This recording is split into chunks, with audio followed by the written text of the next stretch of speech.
Coming up on today's episode of the Moneypants Superpower Hour, how to leverage the money and resources you already have to help motivate your family members to become their best selves. Did you know that most parents have no idea how much they actually spend on their kids? When they go to try paying their kids an allowance, they either grossly overpay or way underpay their kids, and the results are less than stellar. We'll talk about how to determine how much to pay your kids and what your kids should be paying for themselves. Hint, it's not the electric bill. We'll answer the question, how much should I pay my kids for doing the dishes? It totally depends. We'll share the secret sauce behind figuring out the optimal pay. Plus, we'll talk about how you can still use the Moneypants concept even if you're flat broke.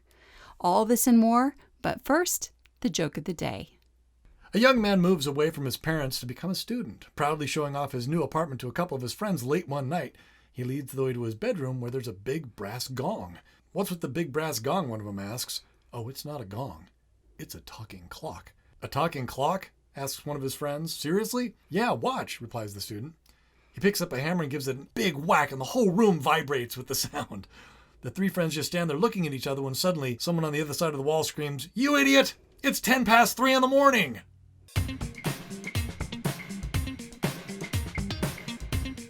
Hello, everybody, and thank you for tuning in to another episode of the Moneypants Superpower Hour. We're your hosts, Hannah and Fontaine Judd, and we're the proud parents of 7 sons and 6 daughters, ranging in age from college student to toddler. We're both BYU graduates and the creators of Moneypants. Head on over to CaptainMoneypants.com to learn more about what we do and what we're all about. We believe every person on this planet has a unique mission in life, and every person has been given at least one superpower to help them accomplish that mission. But the only way to unlock those superpowers is through work ethic. Only then does greatness come. And that's where Moneypants comes in. Moneypants is the strategy for cultivating work ethic in all aspects of a person's life. And today's topic is how to leverage your household income to get maximum benefit for every family member. And if you use the Moneypants app, you download it, the very first thing it's going to ask you when you're in the setup is how much money your family makes. As a matter of fact, I don't think it'll let you go anywhere until you answer that question. You have to enter in that amount. And I guess the question that we get a lot is, why does the app need that information? Yeah, that seems kind of personal, Well, it's very intrusive. Hey, hi, thank you for downloading my app. How much money do you make? Yeah, like when I was growing up, my dad always said, "Hey, you know what? Don't tell other people how much money we make. That's really private information." Yeah. So yeah, that's kind of weird. You're like, what does this app need that information for? And the thing is the app uses the very, very brief answer is the app uses that information to do some pretty fancy calculation to determine exactly how much money to pay each one of your kids for each chore and each habit. And it's pretty in-depth and pretty detailed is how the app calculates all that. But that's why. There are apps out there where, hey, you want to pay your kids for chores. Okay, here's some pay. Here, make a list of chores and here's some pay for them. Mm-hmm. But that's not what Moneypants is. Moneypants is where you're taking money you were already spending on your children and you're transforming it into rewards. Well, if you don't know how much you're spending on your kids, you can't transform it into rewards. You're just picking a random number like, I'll pay you $2 to do the dishes. Well, should you be paying your kids $2 or $5 or 50 cents? And how are they going to be able to earn these things that you were getting for them before? And so Moneypants is a very different app, because what it does is it does that work for you in calculating in your family, in your situation, this is how much doing the dishes is worth. Right.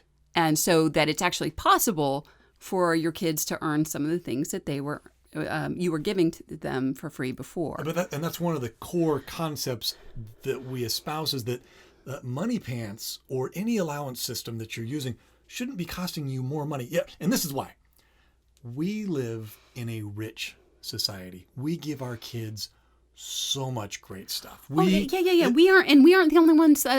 People say this all the time. They're like, "Oh my goodness, I give my kids so much stuff. They have a nice house to live in. They have cars. They have skates. They have bikes. Clothes, they have their own car. They've got their own computers and TVs. I'm constantly buying my kids things, giving them things. I'm not going to give them an allowance on top of that, or I'm not going to pay them to make their own bed."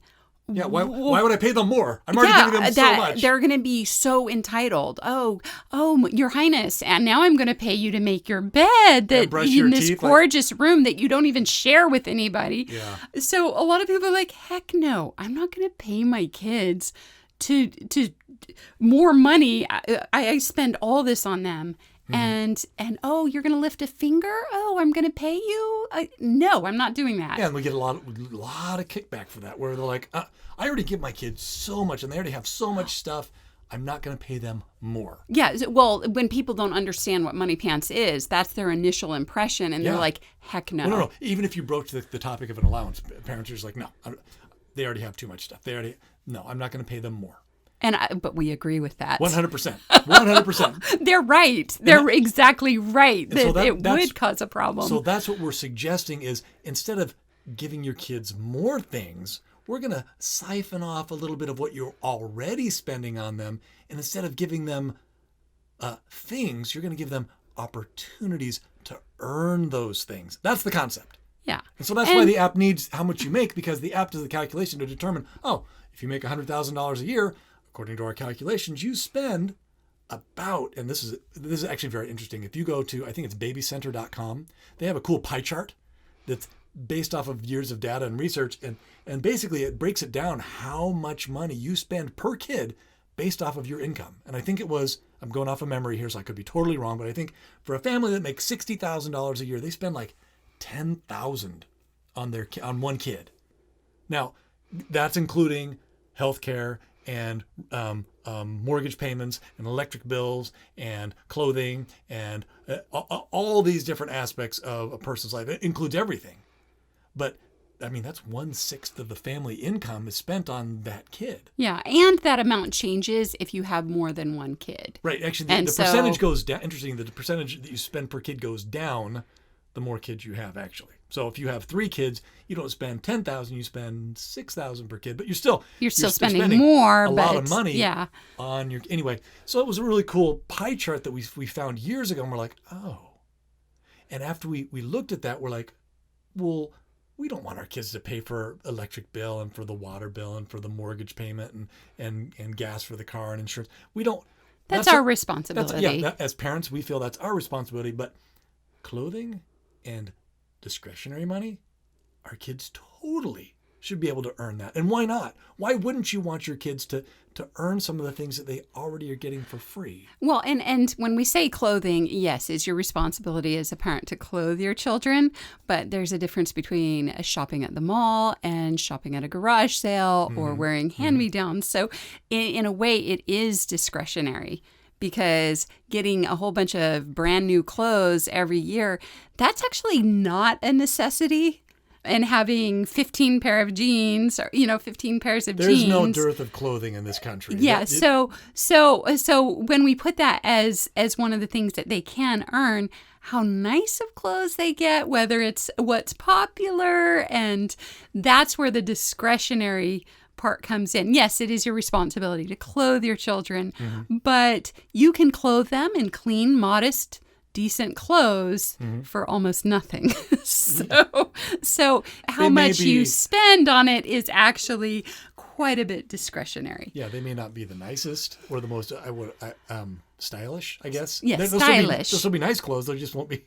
They may not be cutting edge. Yeah. So that's kind of what we want to talk about today, is how to do that. Like, if you agree with the concept that your kids shouldn't be given everything and you actually want them to earn some of the things that they get, and I think people who adhere to a concept of an allowance, I think most parents agree with this concept to some degree, that if you lavish your kid with everything, that it's not good for them, it's not healthy. I think most parents agree with that, but how to implement this concept is a huge roaring debate on a regular basis, because some people say you should never pay your kids for anything, and other people say you should pay your kids for everything. And we kind of feel like No, it's Let's you got it not all go backwards. to an Yeah. extreme.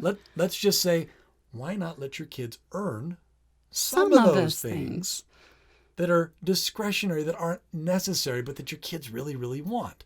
But instead of just giving it to them, let them earn it. And in the process, develop some of those, well, we call them superpowers, but develop into a better person. Like, why not? Why not leverage that to your advantage? So with the app, that's actually the first step.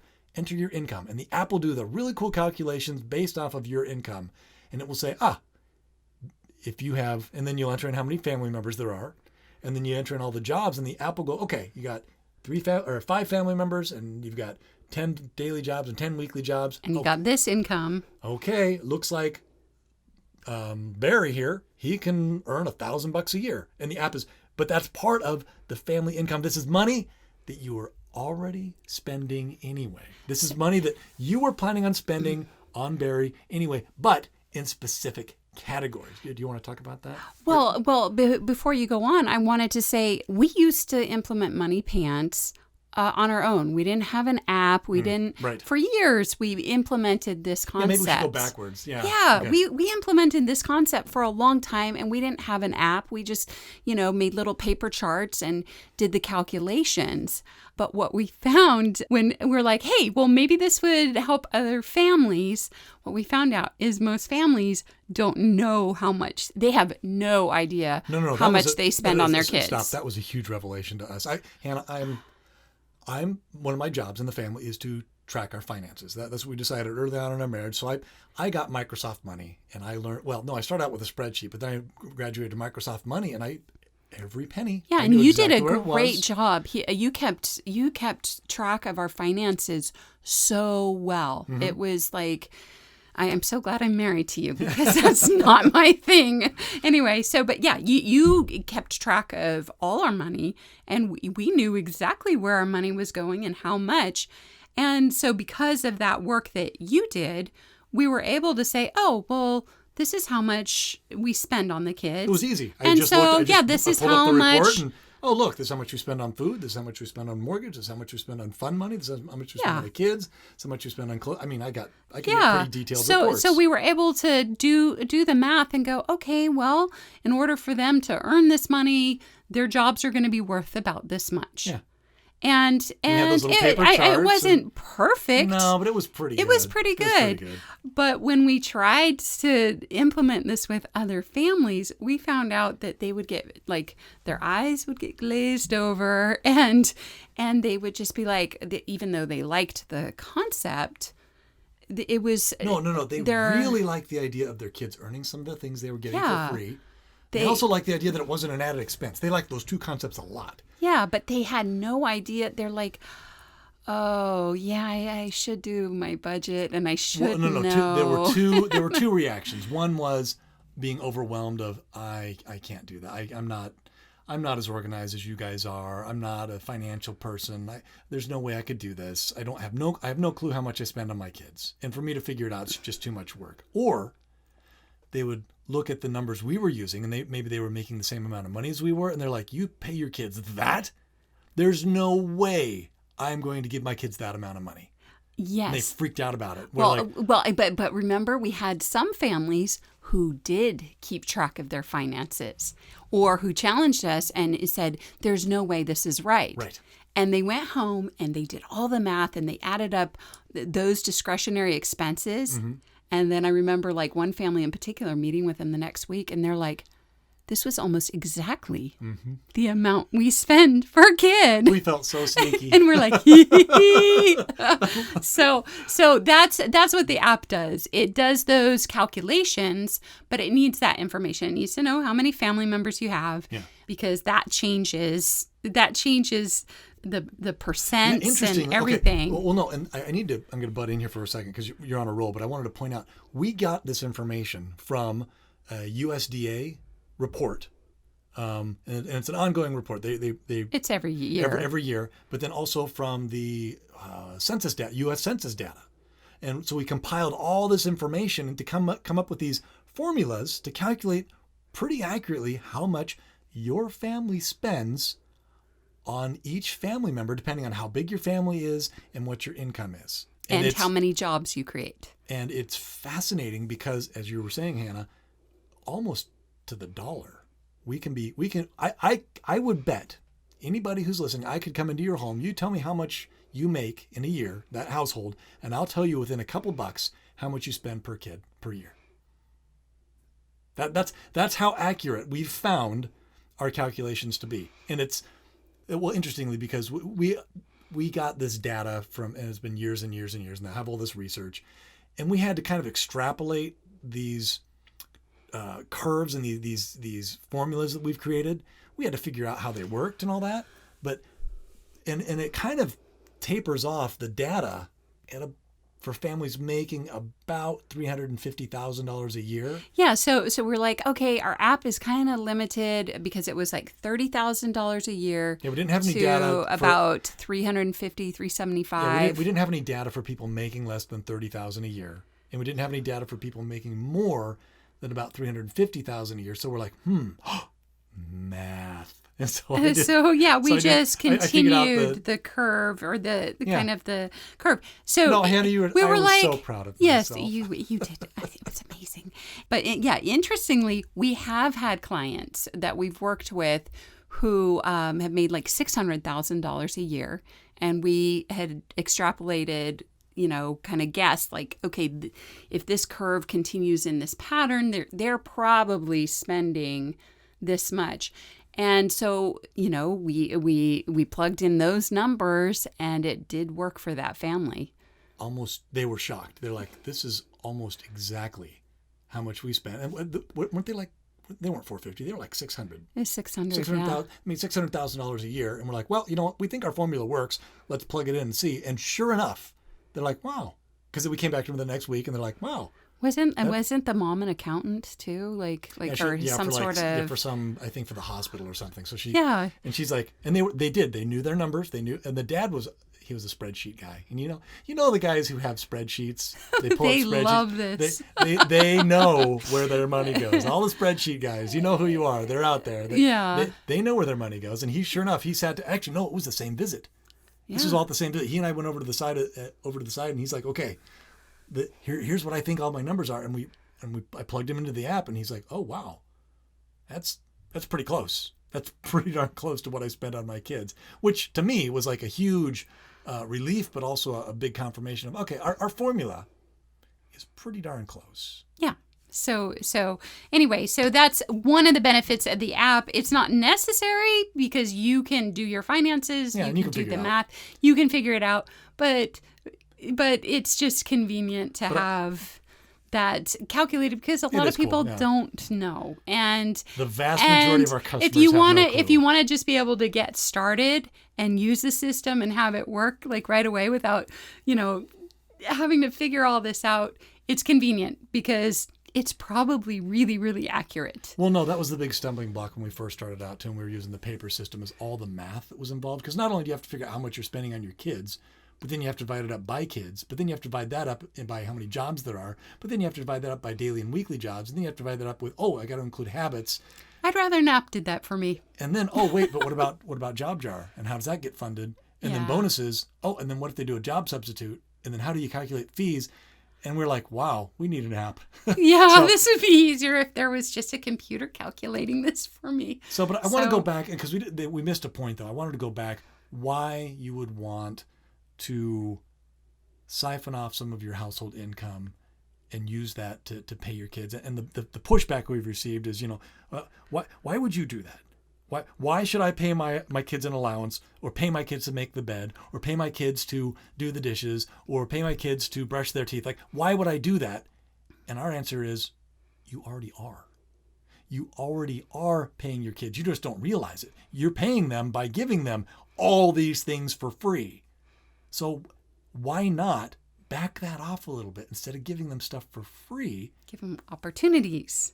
And in the process, they learn work ethic, and they learn to get better. And they enjoy it. And they're so much more satisfied with their life. They enjoy it. It's almost like a game, and it's fun for them because I know when I started doing Moneypants, when we first tried putting parents on Moneypants as well, what I noticed was like the pay for some reason motivated me to do things I had always wanted to do. Yeah. It was so satisfying because, I got these rewards that I actually meant something to me. But it was just such a good feeling of I'm actually becoming a better person and accomplishing things that I've wanted to do, but I never made the time for, or I kept pushing back. And I love that. About the app. And it's very positive. No, but Hannah, I've always been pretty good about making goals for myself and accomplishing those goals. I have gotten so much better with Moneypants. Yeah. Just by plugging myself into the app. And I'm not perfect. I don't get all my stuff done every week, but it's like 10 times better than what I was doing before. And I'm better than I was before. But it's the same for your kids, where especially the older kids, they're creating their own goals in the different areas, and they actually the money in these rewards, they're great and they keep you going on the tough days. But overall, it really builds your confidence, and you're like, oh, I'm becoming a better person spiritually, relationship-wise, academically. I'm working on my talents, and I'm actually consistently achieving my goals. That is such a good feeling. But that's kind of the main point, Hannah, is that why not siphon off some of those things that everyone was getting for free in the family and use those as rewards to help motivate the behaviors that they actually want. Yeah. That's the whole concept. Well, and also, I don't like this idea of putting an extra burden on people where, there's this extra expense and this extra cost. Which an allowance typically is. And it's like, no, you're already spending a lot of money. You don't need to go beyond your budget. You don't need to go beyond. Use what you already have. Well, we joke because a lot of times what happens is the kids don't actually earn all the money that they could have, and you actually end up saving money. Yeah, that's the funny thing is this will actually save your parents. It's actually a diabolical plan to save you money. It is, just so you know, it is so hard to get all your stuff done on your list every week that yes. I feel like I'm an evil genius. I'm like, well, parents, but we you have don't. a new budgeting plan for you. But you don't have people mad at you because they had the opportunity. Well, and then you have job jar, and you can always earn it back. And it does even out. But by and large, I found that more often than not, I personally don't earn my maximum amount every week. I'm a few bucks short every week. So if you were to take, that piece of pie out of the family budget and divvy it up, and I'm like, okay, this is how much I can earn, and I don't earn it, then the family's actually spending less money than they would have otherwise. It unfortunately, maybe fortunate, I don't know. Well, it naturally keeps people within a budget. Oh, it definitely does that. It naturally keeps you within a budget. Because you'll never go over. You will never go over ever. There's no possible way using the app you could ever go over your budget. There's no way. Yeah. There's not a provision. The app actually can't do the calculations past spending once all the money's gone, there's nothing, you can't spend more. I know. So if you have trouble with your budget and keeping within your budget, maybe this is your just solution. do Moneypants. Just do Moneypants because you'll be working on all this. You can earn as much, and you're like, oh wow, in the end, it'll just naturally keeps you in your budget. And I did want to point out though, one of the main tenets that we adhere to, and all the financial gurus have their own little formulas. There's the the 10-10-10 rule, the 60-40 rule, the 50% rule, the save before you pay rule, blah blah blah. We adhere to the 10-10-10 rule. I heard it a long time ago. I really liked it. It made sense to me. It was 10% tithing, 10% savings, 10% fund money, and the remaining 70% goes to expenses and bills and stuff. And so that's actually one of the rules that we adhere to for our family budget. But that's also the concept that Moneypants adheres to, is the 10-10-10 rule. For everybody's personal budget. For everybody's personal budget. So I just want to throw that in there. It's kind of a side comment. And so it really does, it makes it easy to calculate how much each job and chore and habit are worth. That's the cool thing about the app and these little calculations that it does. Okay, so I wanted to talk a little bit about some of the benefits of using some sort of formula. Again, you don't have to use the Moneypants app. You can do this on your own. This is not rocket science. It's just math. It's complicated math, but it's just math. One of the major benefits is you will never make the mistake of overpaying your kids for a job. You won't break your family budget if you want to go with, if you like the idea of, okay, I should pay my kids and they should earn some of the things they get. How much does each job pay? Yeah. How much does it cost to, and we've had this discussion before where people are like, I want to pay my kids. I want to motivate them. Okay, it's $20 for the lawn and $5 for the dishes. And pretty soon the parents go, wait a minute. My kid made $100 this week. they bought everything they want. Now they don't want to lift a finger and I'm out $100. And I actually couldn't afford that $100. That didn't work. And I have 4 children, so that's $400 this week. Whoops. And the app, the Moneypants app, does all those calculations for you. And you'd be surprised that kids only make, I think currently in our system, like 18 cents for the dishes and $1.50 for washing the car. And and that's not including bonuses if they do it every single day. Right, the bonuses. Their money doubles if they're consistent, because that's part of developing the work ethic. Is learning consistency. So that's a major benefit is you won't accidentally overpay. It's very cleverly, and I use that term loosely, but cleverly balanced to not overpay but not underpay, so it still motivates your kids to earn the right amount. And like you said, Hannah, you've got the daily jobs which don't pay much, but if you get your bonus, then it doubles your money. You're like, oh, okay, now I did earn enough. And then the weekly jobs, you don't overpay. But then on the flip side, one thing about if you overpay, you mentioned this, but just to emphasize, if you overpay your kids, a lot of people think, you pay your kids more, you'll get more of an effort, and it's true. The first time. But what actually happens if you overpay and they end up with a surplus of money is it actually demotivates them. It's the whole economic supply and demand. And if there's an overabundance of cash and they have everything they need, that's why that's why we have parents coming to us saying, how do you get your kids to work? What's your secret? Yeah. What is your secret? Your kids work. I can't get my kids to lift a finger. What's your secret? So it's not like we don't make more money than one they of do. the secrets is by paying less. Less is actually more motivational than paying more. And it's weird. And maybe a better example is we had a dad who was using this concept, and he had a younger kid, so he was rewarding her jelly beans to get a job done.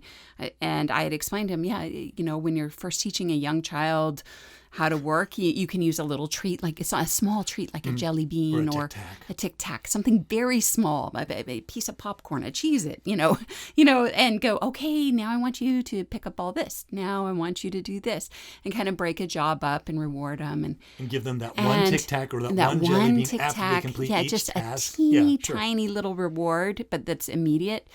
And that's for very young children. Anyways, and the next week we met with him and he goes, she did this. I gave her a whole bag of jelly beans. And we went, oh no. Because he was so proud of her for doing the job. He was so proud, but that's great for that one time. But after that, she's going to be sick of jelly beans. And she's going to have a whole stash under her mattress. Hey, Dad, you gave me a whole bag last time. Why am I back to only getting one? She'll expect a whole bag every time. And then, it backfires. It works the first time, but then it backfires. So it's actually, if you want consistent motivation, you have to look at the laws of supply and demand, and you have to keep the pay low. Well, I think it would be a better example would be, do you have a job? Do they pay you millions? Or do they pay you just enough to keep you coming back every week? And what motivates you to keep going back? If they paid you millions of dollars, would you really show up? After a couple of weeks, you'd be like, I made my money. I don't need to work anymore. I'm going to take a vacation for the next year, too. It's the same with paying kids. Companies have been able to balance properly how much they should pay their employees for the work they get for the amount of income that the company makes. That's the same concept of Moneypants. Here's your income. Now we know how much you should be paying we're not going to say employees, but your kids. This is how it works. It's very carefully balanced. I never thought of that. We kind of run our home like a business. Oh, heaven forbid. Heaven forbid. We keep bringing up businesses do this, businesses do because that. It's real world, and that's the neat thing, though, is the kids, when they get in the real world, they're like, oh, yeah, that makes sense. Yeah, it's not a surprise. What, you're only going to pay me this much? You're not going to pay me $40 for cleaning out the fry tray at McDonald's? No, you get the same amount as everybody else, and you need to show up every day. On time. Okay. But Okay, on the flip so- side of overpaying, So then you have the opposite extreme, underpaying. and we've had this problem too, where parents are like, they're stingy or they don't have a lot of money or they think, oh, my kids don't need to earn that much. They can only earn $100 a year. You realize that's like, what, 30 cents a day? That's pretty paltry. You know, if the family makes $160,000 a year and the parents are like, well, I'm not going to pay my kids that much. Well, you know what happens is then the kid is still responsible for the same amount of expenses that you were previously paying, only now they have no way of meeting those financial obligations. They used to wear Nordstrom Rack clothing and have a nice new backpack and have all these and be able to go to the movies with friends, and now they can barely afford Payless shoes. Well, Nordstrom Rack's a step down from Nordstrom. I don't know. Now you know where we shop. I just revealed the secret. But that's the problem with underpaying is you're actually going to undercut and discourage your kids because they'll be like, well, I can't ever afford any of the things I want. Football, I guess that's out. Soccer, that's out. I can't. And I guess I'm going to be shopping at the welfare aisle or at whatever it is, not Wintergreen. Goodwill. I don't know why wintergreen came. Anyway, I don't know why wintergreen came to my mind. I'm thinking gum, but no, that's why I'm going to have to shop at Goodwill. And then all of a sudden, their social standing changes with their friends, and all of a sudden, you've really introduced a lot of weirdness by underpaying your children. Yeah, they would start to resent this thing. Yeah, and it's bad. And it would demotivate them Yep. because they're like, I'm not going to be able to play football anyway. Yeah, what's I'm the not point? going to be able, I'm going to do all this work and there's no way possible I could do these things that I wanted to do. And I know that mom and dad can afford. Well, and I used to be able to have. Yeah, and so that would create resentment. So you don't want to underpay and make it impossible for them. Yeah, that's another problem. So again, once again, making sure that your math is correct to begin with. There are certain percentages that you pay your kids, whether you know it or not. You do. In every family, we can predict to a very high degree of accuracy how much you spend on your kids, and it's a lot more than you think. Yeah. Across the board. And so when you use Moneypants, it's designed for you to maintain the standard of living that you're currently enjoying. It's not it's not a step up on the social strata. So it's not a step down. It's not a step up or a step down. It's going to be the same level. Right. If you're used to buying your clothes at garage sales, that's where you're going to continue to buy your clothes. Your kids aren't suddenly going to be going over to Tiffany's and going, woohoo, spending spree. No, if you were garage sale prices before, that's where you're going to be at garage sale prices. That's where your kids are still going to have they're going to be like, oh my goodness, I have $50 to buy my school clothes. I better. Having said that, that's though, how Hannah, much your family spends. If you're going to go to garage sales, though, do it in the hills of Burbank. Because remember that? Oh my gosh, we got the best stuff. All the rich people were getting rid of their. Oh, it was a $2,000 dress. I'll take $5 for it. You're like, what? Yeah, and it was really nice stuff. Remember that those really garage cool? sales. Oh, remember the cool German toy set thingy that we got? Oh yeah, we still have that, and it was awesome. Every time it's a rainy day, we pull that out. Very cheap. Anyway, well, total side note: if you are poor and you're doing the garage sale thing, go to the hills of Burbank. Yeah, there's an art to it. Did you know when I first got married, because I came from a wealthier family? You know, I went from growing up in a relatively wealthy family, my dad was a physician, to being a newlywed, and with young children. I had no idea that you could buy stuff at garage sales, and so I just ended up going without. And so, having your kids manage their own money and understanding what all the options are, but would actually whatever social strata you're in, though, in that but even so, that would have being in charge of my own money at an earlier age would have prepared me more for being on my own, where I'm like, oh no, there's these options. I have options. Not everything is brand new at Target. Not everything you can get good stuff at Goodwill. You can go here. And I didn't even know about those things. Yeah. So I ended up going without when I didn't need to go without. So, but I want to go back because we missed something when we were talking about how the app siphons off that percentage of the household or the family income. We forgot to mention the categories. So when you're calculating how much money to pay your kids, these are the categories that you should be considering. And they're in the app already, but I'm just going to mention them here. Clothing, we've already talked about it. personal care. So that's like hair color or haircuts. Yeah, going getting haircuts. Or not a perm. What is it called? Where you highlights. But then there's sports and dance teams. We talk about that. Football, ballet. Your kids should be paying for those things. Music and art.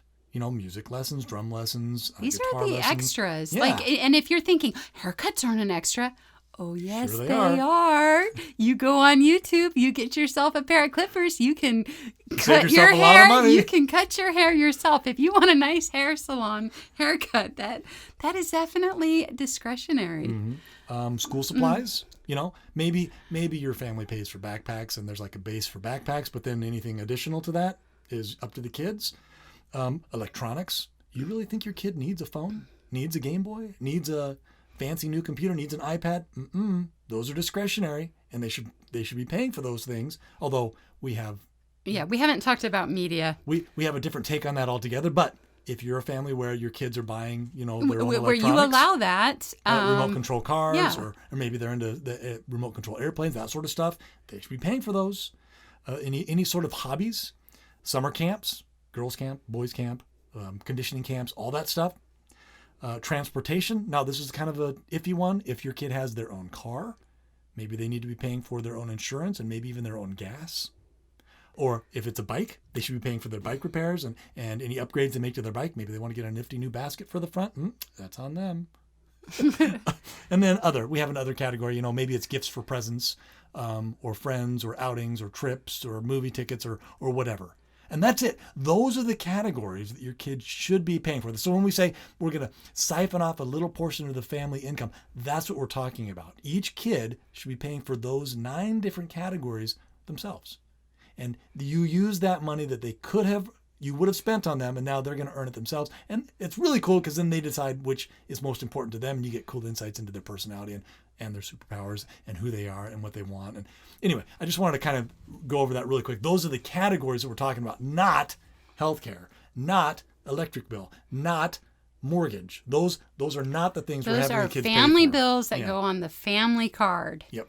But each individual, the parents included, have their own cash, and these are the items that they pay for. Those 9 categories I just mentioned. But the electric bill, nobody should be paying for the electric bill from their personal cash. No. And we've had parents do that where they're like, "Oh, well, my kid should be paying the water bill." I'm like, "No, they shouldn't actually, because the app doesn't include that in the money they could earn."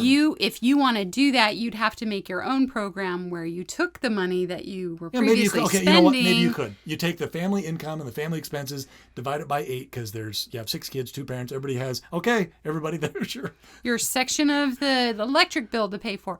But if you're using the Moneypants app, it doesn't provide for that. Moneypants does not. Yeah. Moneypants does not calculate those things. If you want to go do your own thing, fine. Just make sure that the amount of money they can earn matches the amount of money that they're going to be spending. Yeah. Okay. That's the concept. Okay.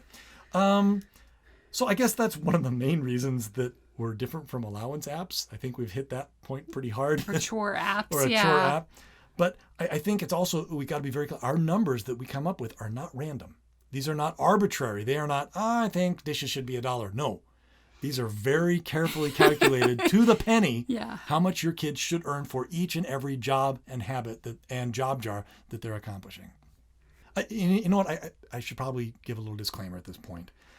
We do not sell any of this information. We collect it in the app. We don't sell it. We don't give it away. We don't share it with anybody. It is only stored on the Moneypants servers, and we use, industry to standard encryption. It's all backed up and not accessible to anybody but us. And it's used by the app to do these calculations. That's it. Now, I would say that Hannah, you and I will look at the data. And because we have analytics, and it will say, hey, this percent of your customers make this much money, this percent make that much money. And because and we were looking at that because, hey, is there an income bracket that's more where we should be marketing to the... Or it's more effective for certain groups. Yeah. Turns out it's not.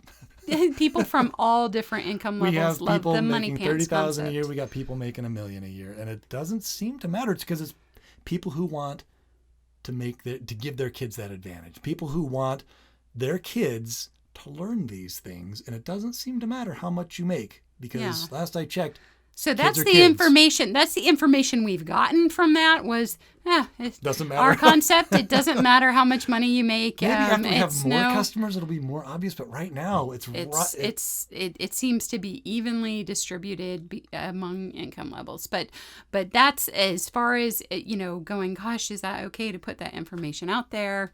That information doesn't get sold or anything like that. We don't do that at all. So the thing I guess we kind of haven't really covered yet is what if you have no income? Like because we had the situation where yes, what if you're in an extreme financial duress? If you have no income. Yeah, that's extreme financial duress. Well, no, it's not the same though, because we've had times in our lives where we were under financial duress, where we were stressed out about money, or I was in between jobs or whatever, and we're like, oh, how are we going to make ends meet? But this is if you're out of money, meaning no income at all. Yeah, that changes things. What do you do? Because you can't siphon off a portion of the family income, because any percentage of zero is still zero. So, and when you're in a situation like that, you're not buying clothes. You're not buying anything. You're lucky if you're not losing your house and getting your car taken away from you. Yeah. And so let me tell you a story. This sort of situation happened to our family a couple of years ago. We had a problem with a business partner. It left us in a really bad situation, and we were scrambling for work, and nothing was working out. Nothing. Plan A, B, C, D, E, F, and G. Yeah, we were about on plan J or K at that point. Yeah, nothing was working out. And it was uncanny how frustrating it was. But we looked at this situation, and I'm like, oh, we can't use money. We can't pay our kids. Yeah, so how could we possibly do Moneypants? This is the system we've been doing for what, almost 15 years at that point? So we scrapped it. Yeah. We couldn't do it anymore. We couldn't. Yeah. So I'm like, well, that's not a possibility right now. Mm-hmm. And well, at first we were like, because we thought it was just going to be a month or 2 months. We were like kind of writing our kids IOUs, and then we realized, no, this isn't changing, and we can't be like adding up debt here to our kids, and then they're not going to, they stopped believing that we would pay them because things weren't looking better. Yep. So we're like, okay, nope, that's not working. So I just stopped. Now, you might be curious what would happen to a group of kids who was doing this and this system was stopped cold turkey. Our whole family was under duress, and it was really stressful. Like we had like 2 working light bulbs in the house. Oh, I remember that. It was just, and if things broke, we couldn't fix it. So it just kind of felt like. That was the year that somebody gave us the gift card and we went and bought light bulbs. Yeah. And it was so demoralizing because. Oh, that was stressful. The lawnmower got stolen. We couldn't replace it. We couldn't water the lawn. That was also the time our tools got stolen. That was just so frustrating. It was just, but you couldn't, like the toilets broke. Okay, that toilet's out of commission, Luckily we have 4. That sink broke. Now we're down to 3. Yeah, so normally you don't realize how much you repair and do upkeep. Yeah. And so it's pretty demoralizing to just kind of see your house and everything around you falling apart. And then it became harder to do jobs because, the mop broke. Couldn't replace the mop, and so now we're having to do it by hand, and it takes way longer. We didn't have money for new rags. I mean, rags it was just the whole situation was really stressful. But what happened with our kids is most of our older kids kept working and taking care of their things and doing their jobs, even though there wasn't pay anymore. It's because they had work ethic. They had already established that work ethic, and they understood it, and it made sense to them. And they found it satisfying to have things in order and clean, with the exception of we had one child with ADHD who we actually designed Moneypants for because it was the only thing that helped this child stay focused and excel. That child, even though that child was older, that child did not do well once Moneypants was gone. That, and that was a little more complicated, but that child kind of just was like, nope, that was it for them. But most of the older kids kept on working and kept on contributing, even though they knew they weren't getting paid. The younger kids, on the other hand, no, it was awful. They didn't have an established work ethic at And that we had yet. no way to reward them.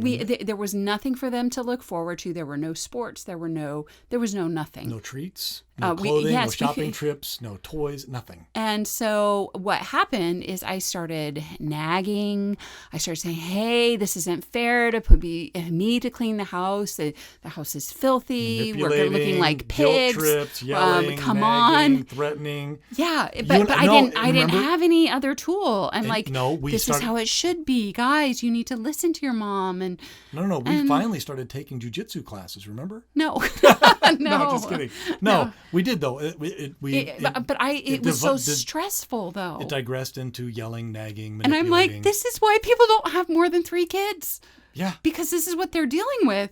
No, there's no way. There's no way. I would go. Hannah, there's no way we could run our home. My blood pressure. I could feel my blood pressure just like topping out. And I don't have blood pressure problems, but I did during that time, and I could feel it. And I was just. It was so stressful, and we were already under all this stress, and I was just like, I can't handle this. I need some semblance of order and sanity. But what do you do? And I have half the kids in the family not willing to work. The older ones are already doing a lot and putting in extra, most of them. And so, but I just couldn't handle it. So finally, my husband, said, okay, well, what can we do? And so we looked at what we had. And this is the key, and it's the same principle as what we're telling people at the higher income levels. Look at what you have. Use what you have. And so we're like, we don't really have anything. Until we stopped to look at it. We stepped back, and we were like, we have a movie collection of movies we own. And, they're on our computer. Mm-hmm. We don't have a streaming service, but these were movies we owned. Yeah. DVDs I had copied to the computer. And then there's privileges of being able to go out and privileges of being able to invite friends over. Mm-hmm. And we had food. And we did have food. We were getting food from our church, and it was basic stuff. But I was like, I can make popcorn, homemade popcorn, and put some butter and brown sugar on it. Mm-hmm.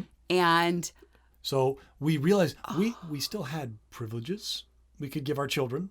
And we had some rewards that weren't monetary that we could give our children. Yeah, that they could earn. So we're like, okay.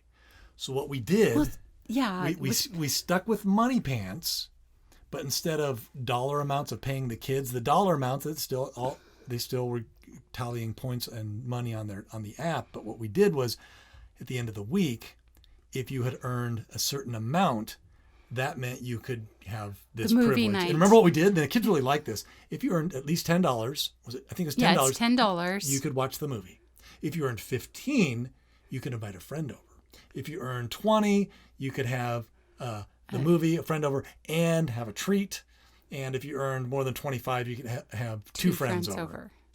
And the kids it made movie night special. And once again, they had something they were working towards. And it was a big deal because the whole family is going up into the movie room and turning on a movie. And they're like, I'm getting And it only would happen once a week. Uh-huh. So that was the other thing, is we couldn't turn on the TV during any other time. There were no entertainment during the rest of the week. Once a week. And we made it a privilege. Yep.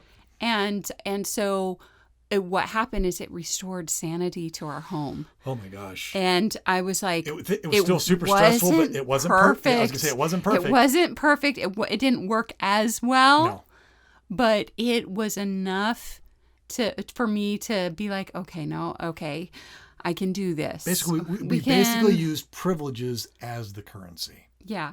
No, it's better to use privileges and the current, like if you're at a higher income level. Layering rewards. Yeah, you want to layer it. You want to use both. Mm-hmm. That's ideal. But if you're broke like we were. Yeah, but look at what you do have and work with that. And like I said, we were broke. And so we were literally using things that we already owned. The nice thing was we already had all the jobs laid out. We had all the assignments. We could still do substitutions. We still had jobs. It all worked. It's just the rewards were no longer monetary. And every week the app would reset, and we're like, okay, well, it's a new week, and maybe you can earn this reward again. Over. Yeah. And that worked. So kind of. It was better than nothing for sure. But the concept is the same. Look at what you have and use what you have to the most to its full potential. And that's the other thing is I think a lot of us, I think it would be a good exercise for everybody to step back and go, what am I giving my children for free that maybe I could use to leverage to help them become who they want to be? Yeah. What things am I already giving my children that maybe they could earn on their own, appreciate more if they earned it on their own, and in the process, learn some valuable skills and develop into the person that they truly want to be. This isn't about, oh, mom and dad are greedy and they're like, not about control. It's not about control. It's 100% about helping your family members become their best selves. Yeah. Where they're progressing, they're feeling good about themselves. Everybody's pitching in to take care of the environment where you're living. Yeah. And they should. But these are good habits. These are things that are going to help your kids for the rest of their lives. And that's why you're doing it. Mm-hmm. That's the motive behind this. It's not, oh, I'm going to save money or I'm going to, no, it's what is the most effective way using what you have to motivate and bring out the best in every individual in the family. And so you can even do it when you're broke to a certain degree. So and that's it. Those are all of our thoughts on how to leverage your household income to really get the maximum benefit for every family member. That's it. Those are all the ideas we had and why we do it the way we do it. And I like it. I think this is a true and correct principle. If you like what you heard in this podcast, please tell your friends. They may want to listen to. We may have shared something with you that could really help them. So please spread the word. And if you have a suggestion for a future podcast, go to our website under support and click contact us. Send us an email and we'll get right on it. And that's it for today. Enjoy some Falcon Jasper locked in locomotions. We'll see you next time.